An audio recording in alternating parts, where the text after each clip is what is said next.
5 की पंचायत में आपका स्वागत है। नमस्कार, आपके साथ मैं हूं साक्षी जोशी।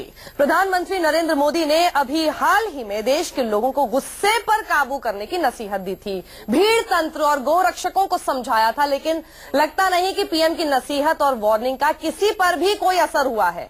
यूपी के फर्रुखाबाद में ट्रेन में किसी बात को लेकर कहासुनी इतनी बढ़ गई कि एक पक्ष ने कुछ गुंडों को ट्रेन के अंदर बुला लिया और परिवार के 10 लोगों की जमकर पिटाई की गई। 5 की पंचायत में हमारा सवाल है कि देश में खुद क्यों इंसाफ देने पर तुल गया है भीड़ तंत्र, और क्या जानबूझकर कुछ लोग अराजकता का माहौल बना रहे हैं। बस यही पूरा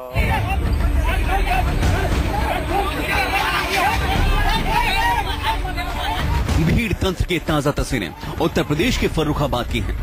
फर्रुखाबाद के पास भोगांव रेलवे स्टेशन के पास ट्रेन खड़ी है, लेकिन कुछ लड़के बोगी में घुसने की कोशिश में हैं। बोगी का दरवाजा अंदर से बंद है। ये लड़के धक्का मारकर खोलने की कोशिश करते हैं, लेकिन जब वो नाकाम रहे तो इमरजेंसी खिड़की के जरिए एक एक कर अंदर घुस जाते हैं। ट्रेन के अंदर बैठे एक परिवार से इन लड़कों ने मारपीट की और फरार हो गए। हॉस्पिटल में कराह रहे ये वही लोग हैं जो गुस्साई भीड़ का शिकार बने थे। बताया जा रहा है गुंडागर्दी वाले लड़कों से विवाद ट्रेन के अंदर शुरू हुआ था। इनमें से किसी लड़की की कोहनी पीड़ित परिवार की किसी महिला से लग गई।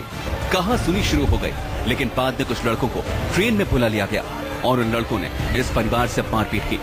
आरोपी की आरोपी लड़कों ने इनके जेवरात भी लूट लिए। ट्रेन के अंदर घुस गए और खूब सारा जेवर लूट लिया।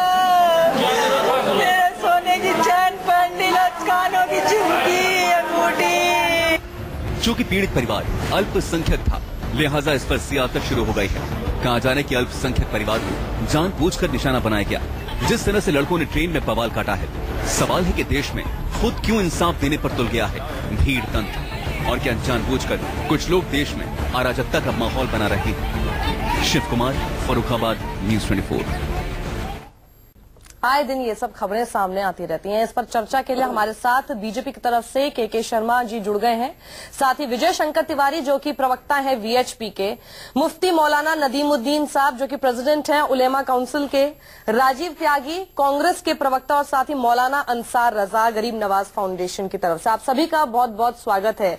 विजय शंकर जी, सबसे पहले शुरुआत मैं आपसे करूंगी, लेकिन उससे पहले मैं एक बात बताना चाहती हूँ। जिस परिवार के साथ ये सब हुआ उसका अकाउंट में एक बार बता देती हूँ। उस शख्स का कहना है, ऐसा डरावना दिन था जिसे मैं कभी नहीं भुला सकता। आयरन रॉड्स, लोहे की रॉड से हम पर अटैक किया गया, हमारा सामान चुरा लिया गया, हमारी महिलाओं के साथ छेड़छाड़ की। 17 साल के दिव्यांग बेटे तक को इन लोगों ने नहीं छोड़ा। और उसके बाद अभी तक जो मैंने आपको बात बताई, मैंने आपको इस शख्स का धर्म नहीं बताया। सुनकर इंसानियत पर खुद हमें शर्म आती है जब हम ये बात सुनते हैं किसी की तरफ से। उसके आगे का अकाउंट सुनिए कि वो जो भीड़ थी उसमें से उसने आवाज सुनी और कहा कि इनको मार डालो, ये मुसलमान है।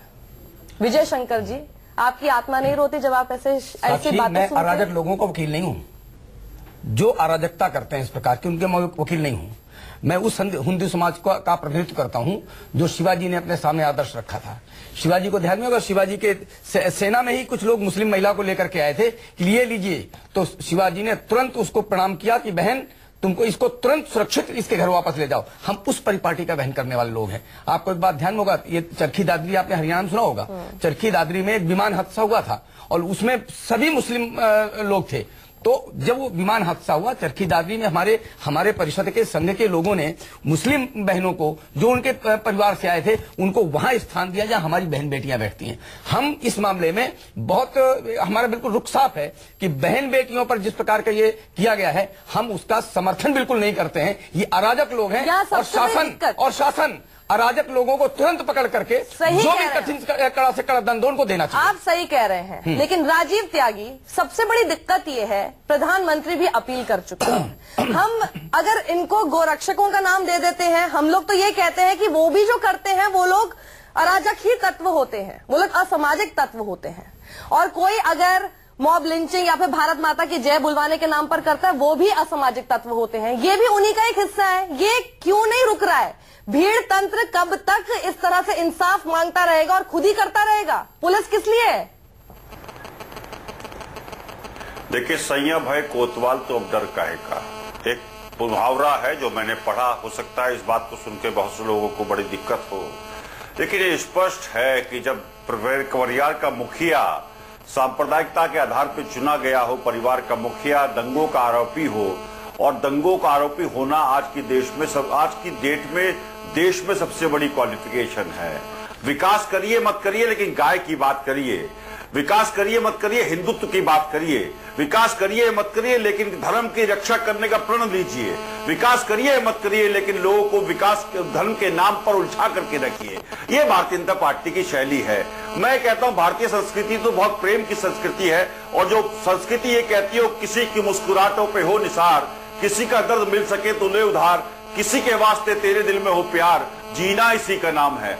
ये संस्कृति थी, और संस्कृति को भारतीय जनता पार्टी किस तरफ ले आ रही है के शर्मा और ऐसे मुद्दे आरोप आपका बीजेपी पर है, इसलिए उठाती है ऐसे मुद्दों को। लास्ट सेंटेंस कहना चाहूंगा, लास्ट सेंटेंस कहना चाहूंगा, लास्ट सेंटेंस कहना चाहूंगा। राजीव जी प्लीज इंडेक्स ऑफ रिस्पॉन्स ले लीजिए ना, नहीं समझ आ गई बात। एक्सपोर्ट घट गया है, रोजगार हो नहीं पा रहे, किसानों को बेहतर जीवन मिल नहीं पा रहा। ठीक है, ऐसे मुद्दों को उलझा करके राजीव जी हो गया, ध्यान भटका रही है। ठीक है, सुन लिया।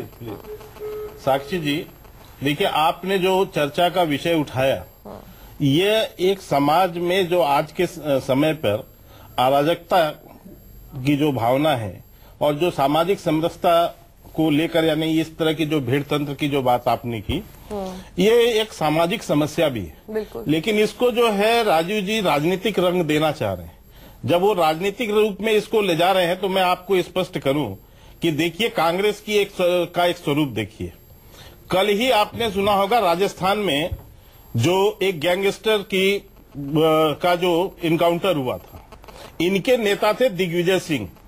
इन दिग्विजय सिंह ने वहां जाकर क्या किया, क्या हरकत वहां की, और सचिन पायलट ने, इन्होंने वहां के 50,000 भीड़ इकट्ठा करवा के उसको उकसाया, उसको कहा कि ये छत्री है, जो कि अपराधी जिसके ऊपर 30-30 हत्या के केस, उसको जो है एक जाति रंग देकर पूरी तरह से हिंसा भड़काया। अगर हम इस मुद्दे पर रहे, क्योंकि यहाँ तो कोई भी कुछ भी, मैं उदाहरण आपको, उन्होंने देश के प्रधानमंत्री पर आरोप लगाया। साक्षी जी सुनिए, इससे बड़ा दुर्भाग्यपूर्ण नहीं हो सकता, प्रधानमंत्री पूरे देश के होते हैं। उन्होंने क्या कहा शर्मा साहब, आप लोग भी कितना आरोप लगाते थे ना। सुन लीजिए, मैं ये पूछ रहा हूँ, कल दिग्विजय सिंह ने जो जाति हिंसा की बात वहाँ की है, जो उन्होंने जो वहाँ पर छत्रियों का जातिवाद फैलाकर जो हिंसा फैलाई, क्या कांग्रेस जो है देश में जातिवाद और धर्म के नाम पर राजनीति करेगी? कार्यकर्ता आप हिंसा फैला रहे हैं, आप लोगों को सारे लोगों को। सर, अभी कहाँ से राजनीतिक दल इस पूरे मुद्दे में आ गए? बयान देते हैं। सुनिए, लोगों को मैं राजू जी इस बात को बोल रहे हैं, हम जिस घटना की बात कर रहे हैं, लेकिन हम जिस घटना की बात कर रहे हैं वो कहाँ से पॉलिटिकल हो गया? हम ये समझना चाह रहे हैं क्यों लोग अपने हाथ में कानून लेने पर ही उतावले होते जा रहे हैं। मौलाना अंसार रजा, ये क्या हो रहा है? ये क्यों इस तरह से भड़काए जा रहे हैं? और देखते कि देखते सामने वाले का धर्म पहले इनको पता चल जाता है, और उसके बाद जो हालत होती है उसको रोकने लायक तक नहीं कोई जो है कंट्रोल कर पाता। क्यों हो रहा है ये? साक्षी जी, किसी को क्या गरज सोचे तुझे नीचा दिखाने को, तेरे अमाल काफी हैं तेरी हस्ती मिटाने को। देश के प्रधानमंत्री ने एक ऐलान किया कि अब हिंदुस्तान में वीआईपी कल्चर को हम खत्म करने जा रहे हैं। अब गाड़ी के ऊपर से लाल बत्ती उतार दी जाएगी, कोई वीआईपी नहीं होगा। लेकिन अधूरी बात पीएम साहब ने बताई। उन्हें आगे ये भी कहना चाहिए था कि अब लाल बत्ती की जगह पे भगवा रुमाल डाला जाएगा गले में, और अब वो लोग गुंडागिरी करेंगे जो ये हो रहा है। देखो साक्षी, देखिए जब आप बोल रहे थे मैं बोल रहा, अभी इतनी जल्दी आप लोग जो बोलने तो दीजिए जरा सा भाई मुझे। भगवा हमारे संतों का एक, अरे भाई तो क्यों उसके आप बाद में आप बात करिए पूरी, लेकिन आप राजीव जी पहले सब गेस्ट सुन तो लीजिए जरा सा। अब होता क्या है, मारने वाले ये नहीं देखते को उसका हमें नहीं पता है बीजेपी का है, विश्व हिंदू परिषद का किसका है। लोग ये समझते हैं जब उसके गले में पट्टा डला होता है ना, लोग ये समझते हैं कि ये बीजेपी का है। इसमें नुकसान आप लोगों का है, हमारा नहीं। किसी ने वो रंग नहीं पहन रखा। नहीं, मैं एक बात नहीं कह रहा हूँ, मसला वो नहीं। अब यहाँ हो क्या रहा साक्षी जी कि जब भीड़ फैसला करने लगे तो आप ये समझ लीजिए कि लोगों का कानून पर से विश्वास उठ गया है। दिल्ली की सरकार से लेकर के उत्तर प्रदेश की सरकार तक जिस तरह से भीड़ फैसला कर रही है, चाहे आप कल परसों नागपुर का मामला ले लीजिए, चाहे जुनैद का मामला ले लीजिए, चाहे अखलाक का मामला, कानून पर किसी का कानून पर विश्वास उठ गया नदीमुद्दीन साहब, या खुद को ही कानून समझने लग गए? देखिए, जब से भाजपा की सरकार आई है और ये सारा गुंडागर्दी भाजपा स्टेट में क्यों हो रहा? ठीक है, देश के हमारे मुखिया कहते हैं कि ये भीड़ तंत्र को, लोकतंत्र को भीड़ तंत्र में बदलने की इजाजत नहीं। हमारे देश के मुखिया इजराइल जाकर के मूसे को गले लगाते हैं और कहते हैं कि यतीम बच्चा है, मुंबई बम ब्लास्ट में इसके माँ बाप मारे गए। मगर देश के मुखिया जुनैद के भाई को गले क्यों नहीं लगाते? देश के मुखिया जो है पहलू खां के परिवार को गले क्यों नहीं लगाते? मेरा सीधा आरोप है कि भाजपा गुंडों का समर्थन कर रही। अगर भाजपा चाहती, एक मिनट, मैं आपके बीच में नहीं बोला, आप ये सीधा आरोप जो लगा रहे हैं, सुनिए, क्या 3 वर्ष से पहले, अरे सुनिए, आप सुनिए, आप सुनिए, आप घटनाएं तो हो रही थी, सुनिए, लेकिन किस तरह की घटनाएं आज हो रही हैं? आप सुनिए, आप सुनना चाहते हैं मौलवी साहब, आप कितना सुनना चाहते हैं? मैं पूछता हूँ, इसी ट्रेन में खिलाड़ियों को जो है, महिला खिलाड़ियों को ट्रेन से नीचे आप सुनिए ना, किसने हत्या की है? किसने नहीं की है? किसने किया? उस समय किसका शासन चल रहा था? कांग्रेस आप शासन की नहीं हो रही है। ये कहना कि इनको मार डालो, ये मुसलमान है, आप क्या ये पहले होता था? आप मुझे बताइए, आप ये सीधा सीधा आरोप सरकार पर लगा रहे हैं, इसमें कौन है वहाँ पर? सरकार जिम्मेदार है, बीजेपी सरकार इसमें मुकम्मल तौर पर जिम्मेदार है। शर्मा जी, आप मुझे बताइए, अयूब पंडित को जहाँ पर मारा कश्मीर में, उसमें भी बीजेपी जिम्मेदार है, उसमें भी बीजेपी जिम्मेदार है। आप जिम्मेदार है, सरकार आपकी है, उसमें भी जिम्मेदार आपकी है। वहाँ मुसलमान को मार रहा है। नहीं, वो तो चाल है आप लोगों की, क्या मुसलमान को? वो चाल हो गई, ये चाल है आप साहब, जहाँ मुसलमान को मार रहा है वहाँ चाल हो गई। आप मुझे क्योंकि आपने आरोप लगाया कि बीजेपी वाले स्टेट्स में ही ये सब हो रहा है, वो कह रहे हैं मुसलमानों को मार रहे हैं। सुनिए, केरल में जो हत्याएं हो रही हैं, केरल में जो राजनीतिक हत्याएं हो रही है, वहाँ कौन मार रहा है? सुनिए, पहले वहाँ कौन मार रहा है? मुझे आप केरल की बताइए। आपके आरोप का जवाब में जो साम्प्रदायिक हिंसा हुआ, कौन मार रहा है? सवाल का जवाब दीजिए नदीमुद्दीन मौलाना साहब, इस तरह से सीधा आरोप मत लगाइए। सुन लीजिए, एक मिनट नदीमुद्दीन साहब, पहले मैं ये बोल दूं, ये सिर्फ एक वाकया, ये जो धर्म है ना, ये आपस में स्वैप भी हो सकते थे। हो सकता है कि अंदर जिनको पीटा गया वो हिंदू भी हो सकते थे, जो मारने वाले थे वो मुसलमान भी हो सकते थे। यहाँ दिक्कत भीड़ तंत्र जो हाथ में कानून ले रहा है उसको लेकर है, सुनिए, उसको लेकर है। अरे आप पूरे देश में कर रहे हैं, हम टीवी में भी नहीं कर सकते। आप पूरे देश में हिंदू मुसलमान कर रहे हो, बंगाल में किस? हम टीवी में भी नहीं कर सकते। बंगाल में जो अभी 3 दिन हिंसा हुई, बंगाल में भड़काने वाले कौन लोग थे? आपके लोग थे। अरे भाई, मुझे बोलने, आपके लोग थे। फिर मैं एक मिनट, राजीव जी भी बोलना चाह रहे हैं, एक सेकेंड। हाँ, देखिए, पहलू खां के हत्यारे को राजस्थान सरकार ने क्यों नहीं पकड़ा? उस पर क्या कार्रवाई हुई? एक मिनट सुनिए, जुनैद को मारने वालों पर क्या कार्रवाई हुई? सुनिए, अरे मेरी बात, उसको बीप कांड बनाने की कोशिश की। सुनिए, अरे आप सुनिए, आप पहली सुनिए, मैं सीधा कह रहा हूँ। शर्मा जी, प्लीज शर्मा जी सुन लीजिए। सुनिए, मेरी बात सुनिए, आप मुझे सुनने दीजिए। नहीं, देखिए, ये सरकार, नहीं, सुनिए, एक सलीम क्या लोगों की जान बचा रहा है ये सरकार। एक सलीम 51 भक्तों की जान बचा रहा है, एक सलीम 51 भक्तों की जान बचा रहा है, और एक भोगी जुनैद क्या सलाम कर रहे हैं आप? उसको कटघरे में खड़ा कर दिए, आप सलाम कर रहे हैं। पूरा मुल्क सलाम कर रहा है सलीम। मैं नहीं, मुझे बोलने कहा दिया। एक सेकेंड, नदीमुद्दीन जी को ये प्लीज जवाब ले लीजिए। लेकिन नदीमुद्दीन जी, मैं सिर्फ इतना बोलना चाहती हूँ, हम भीड़ के ऊपर बात कर रहे हैं, इसको प्लीज इतना मेरी बात सुनिए, एक जुमला आप ऐसी बात कीजिए कि आपको जो इस वक्त लोग देख रहे हैं, जो आप लोगों को एक एक शख्स को फॉलो करता है, वो इस बात को समझे, और वो अगर उस भीड़ का मेंबर कल हो सकता है तो कम से कम इस बात को समझे कि मुझे कानून को हाथ में नहीं लेना है। ऐसी बात की सुनिए, लोकतंत्र को भीड़ तंत्र में बदलने का परमिशन कौन दे रहा? देश के मुखिया मनमोहन सिंह के बारे में क्या बोलते थे? मनमोहन है, भय, भूख, भ्रष्टाचार। अब की बात मोदी सरकार, क्यों भय का माहौल है? क्यों लोग एक दूसरे को मार रहे हैं?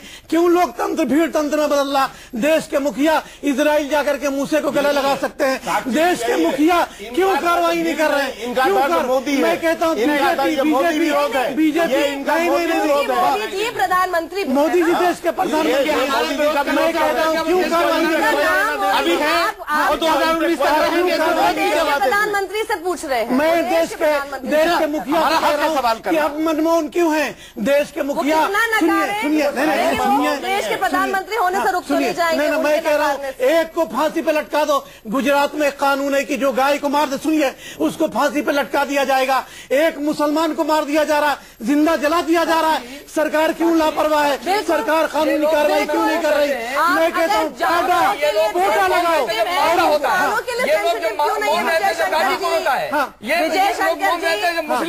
मुस्लिम जनसंख्या हिंदू कोटा से सख्त कानून बनाओ और कानून बना कानून बनाइए ना। कोटा से सख्त कानून बनाओ और कानून बना करके राजीव त्यागी बोलना चाहते हैं सख्त कानून की जरूरत है। राजीव त्यागी, यहाँ पर गाय के लिए सख्त कानून बनाने की बात होती है लेकिन इंसानों के लिए नहीं बन रहा। गाय के लिए फांसी और इंसानों को मार दो, उसके लिए फांसी नहीं। गवर्नमेंट को, किसी भी समाज को, देश को बेहतर रखने के लिए पहली चीज देश के संविधान को आपको सम्मान देना पड़ेगा, कानून को सम्मान देना पड़ेगा, पहली बात। दूसरी बात, समाज के लोगों को, हिंदू मुस्लिम सिख ईसाई सबको समझना होगा कि उनके लिए रोटी रोजगार महत्वपूर्ण है। अगर रोजगार है तो जीवन बेहतर होगा, विकास है तो जीवन बेहतर होगा। तीसरी चीज जो सबसे महत्वपूर्ण है वो समझनी होगी कि किस राजनीतिक पार्टी की दिशा और दशा ठीक है और कौन राजनीतिक पार्टी देश को एक गुलदस्ते के रूप में। आप ही ने तो दशा दिशा बिगाड़ दिया। आपके दशा दिशा बिगाड़ने से आज भारत में अराजकता है। आप अगर माहौल सही किए होते तो नौबत नहीं आती। आज भी आप सड़कों पर उतरने को तैयार नहीं, आज भी आप लड़ाई लड़ने को तैयार नहीं। राजीव जी, सवाल है आपसे। वो कह रहे हैं आप विपक्ष है, विपक्ष की भूमिका कब आप लोग निभाएंगे? जब आप लड़ाई लड़े। जो लोग आपसे उम्मीद करते हैं कि आप लड़ने की किसी को जरूरत नहीं है। आप तो देश की लड़ाई लड़िए, देश की लड़िए। आप किसने कहा कि मत लड़िए? हम मिडिल क्लास की लड़ाई लड़ने का भी काम कर रहे हैं, हम देश की एकता के लिए लड़ाई लड़ने का काम कर रहे हैं। हमारे पुरखों ने बलिदान भी दिया, आगे भी हम लोग देश को अपने खून से सींचने के लिए तैयार हैं। लेकिन मेरा सवाल है, सड़कों पे क्यों नहीं बह रहा है? सड़कों पे खून बह रहा है, खून बह रहा है ना। आप क्या कर रहे हैं? राजीव जी, 29 मुसलमानों की मौत हो गई गाय के नाम पे। अभी तक तो किसी एक कांग्रेसी का खून नहीं बहा। तो तमिलनाडु में करेगा। तो आज अगर एक की बारी है, कल परसों स्टूडियो में बैठे हुए लोगों की बारी आएगी और निश्चित रूप से जब वो बारी आएगी। धमकी देके जा रहे हैं क्या यार कि हम लोगों को मार दिया जाएगा? स्टूडियो में हम आपको आधे घंटे के लिए लगते हैं, बाकी तो टाइम आपके पास है। सड़कों पे क्यों नहीं जाते? आगे बढ़ाने का काम किया। आज तक सड़कों में नहीं आए। 3 साल में सैकड़ों मुद्दे थे। आपको मोदी सरकार को रहे हैं क्या? राहुल गांधी जी का एक कहना है मुसलमानों का मसला देश का, हिंदू मुसलमान दोनों मिलकर ऐसा माहौल हम तैयार करें पूरे देश जो आपस में हिंदू मुसलमान प्यार से रहे। लोकतंत्र को देश में आगे लेना पड़ेगा। कल का ये जो वाक्य है, अब इसमें नाम शाकिर कह ले, सौरभ कह ले, स्टीवन कह ले, मुझे उससे या मुझे लगता है किसी को भी इस बात से फर्क नहीं पड़ना चाहिए। दुख तब होता है जब एक परिवार ये कहता है कि हमें मारने के लिए उतारू थे वो लोग और उसके बाद हो या नहीं वो बात की बात है। मैं तो शुरू का ही बात बता रही हूँ कि वो कह रहा है हॉरिफिक नाइट, हॉरिफिक डे था मेरे लिए। मैं इसको जिंदगी में कभी नहीं भूल सकता। मेरे दिव्यांग बच्चे तक को नहीं छोड़ा। भारत का बेटा एक मॉब का धर्म नहीं होता। साक्षी जी, इस देश में हिंसा को कोई समर्थन नहीं करता, कार्रवाई नहीं कर रहे हैं, समर्थन नहीं कर रहे, कार्रवाई नहीं कर रहे हैं। आपको बताओ, प्रधानमंत्री जी प्रधानमंत्री की बात मानता कौन है? हिंसा को कोई समर्थन आपकी बात सुनता कौन है? प्रधानमंत्री की बात मानता कौन है? प्रधानमंत्री की बात कोई सुनता नहीं है। आपकी बात कौन सुनना है? प्रधानमंत्री की बात कहाँ सुनना है? मैं पुनः कह रहा हूँ, राजस्थान की घटना इस बात का उदाहरण है कि इनके नेता किस तरह से। आप एक घटना की दूसरे घटना से तुलना करिए। चर्चा करेंगे, आप एक घटना की दूसरे घटना से तुलना करिए। मुद्दा है भाई संगीत सोम ने भी यही किया था मुजफ्फरनगर में। क्या बात कर रहे हैं आप? आप एक घटना की तुलना कर रहे हैं। घटना कैसे खत्म हो ये कार्रवाई नहीं बता रहे। रिसेंटली, बिल्कुल हाल ही में जब मोदी जी ने कहा था, उसके चंद घंटों में ही झारखंड में भी हो गया। चंद घंटों में भाई यही तो कह रहे हैं। मोदी जी की साक्षी जी, माफी के साथ एक बात कहना चाहता हूं। मौलाना एक मिनट। मोदी जी चाहते ही नहीं है कि गाय के नाम पर जो गुजरात है, भी गुजरात जूतना है, समय नहीं है। मुझे सुन तो नहीं। मोदी जी जिस दिन चाहेंगे उस दिन गाय के नाम पे ये जो भीड़ डंडे उठा रही है ना, ये बंद हो जाएगा। के शर्मा जी, जिस दिन करिए अपने नेताओं को, जो नहीं चाहते, सिर्फ वो ये चाहते हैं कि आप हम बोल रहे हैं, हम यहाँ बोले तुम वहाँ काम करो, हम यहाँ बोले तुम वहाँ काम करो, से बाहर निकलिए। जो विचारधारा मुझे लगता है मोदी को एक मरतबा सख्त आदेश देना चाहिए। वो प्रधानमंत्री है, विदेशों में बदनामी प्रधानमंत्री की भी हो रही है कि मोदी के देश में लोगों को मारा जा रहा है। अमित शाह क्या कहते हैं कि 2013 में ज्यादा घटना हुई, 2014 में ज्यादा घटना हुई। किसी को हक नहीं है कानून हाथ में लेने का, 2013 की बात, किसी को हक नहीं है कानून हाथ में लेने का। हाँ भाई, एक घटना की समय नहीं है, पर दिक्कत ये है आप में से कोई भी सब एक दूसरे से आरोप लगा रहे हैं, लेकिन कोई भी कानून व्यवस्था पर कोई भी सवाल नहीं उठा रहे हैं। रोकेंगे, बिल्कुल रोकिए। आप चैनल पर कहिए कि आप चैनल पर कहिए कि दोबारा घटना नहीं होगी। कहना चाहिए कि लोग आपकी बात सुने कि इस तरह से अपने हाथ में आप यकीन दिलाइए देश को। दिक्कत ये है, बिल्कुल जो भी हिंसा करेगा उस पर कड़ी से कड़ी कार्रवाई होगी। जहां हमारी सरकार अभी तक कुछ नहीं हो रही है, अभी तक कुछ नहीं। बहुत बहुत शुक्रिया आप सभी का हमारे साथ जुड़ने के लिए। समय नहीं है हमारे पास, प्लीज बहुत बहुत शुक्रिया हमारे साथ जुड़ने के लिए। यहाँ रुकेंगे छोटे से ब्रेक के लिए, जल्द लौट रहे हैं बड़ी खबरों के साथ।